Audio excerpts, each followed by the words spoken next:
भाइयों और बहनों, जय भारत, जय भीम, जय संविधान। भाइयों, आज हम बात करेंगे कि जो इन्होंने आपस में नेताओं ने फूट डाल दिया है जाति धर्म को लेके, तो उस पे एक कहावत है कि ईश्वर को कभी किसी ने देखा नहीं, पर धर्म धर्म पल नहीं, धर्म ने अब उसकी दुकान खोल रखी है। डर बेचकर विश्वास खरीदा जाता है और मूर्खता को भक्ति का नाम दिया गया है। असली चमत्कार ये है, दलाल अमीर हैं और भगवान के नाम पर जीने वाला गरीब है। तो इसी को ये सत्यार्थ है, क्योंकि अगर सिर्फ एक को ही दे दिया गया है गद्दी पे बैठने का प्रावधान, बाकी और सब लोग उसके पैरों चरणों में बैठे रहते हैं। ये कब तक ऐसा चलता रहेगा?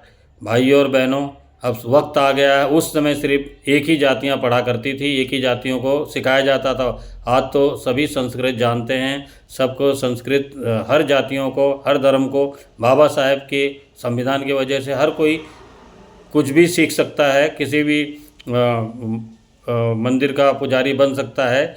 लेकिन ऐसा नहीं है। उस ज़माने में विश्वामित्र को भी ठाकुर होने की वजह से ऋषियों के उसमें शामिल नहीं किया गया था, तो वशिष्ठ जी के साथ उनका झगड़ा हुआ था। आज झगड़ा वो सभी धर्मों के साथ ऐसा चल रहा है कि सिर्फ एक ब्राह्मण ही गद्दी पे बैठेगा, बाकी और कोई मंदिर की में से पुजारी नहीं बन सकता है। ये कौन सा धर्म है? कहाँ का धर्म है? ये आरक्षण नहीं तो और क्या है? तो अगर कोई यादव कथावाचक होता है तो उसको मूत्र से नहलाया जाता है। अगर कोई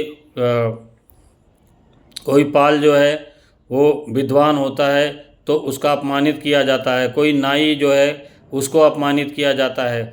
दलितों को तो रोज़ गाली दिया जाता है। तो जब ये अपने आप को चिल्लाते रहते हैं हम 85 हैं, तो 85 एक कब होंगे? इनमें भी तो सबसे ज़्यादा छुआछूत है।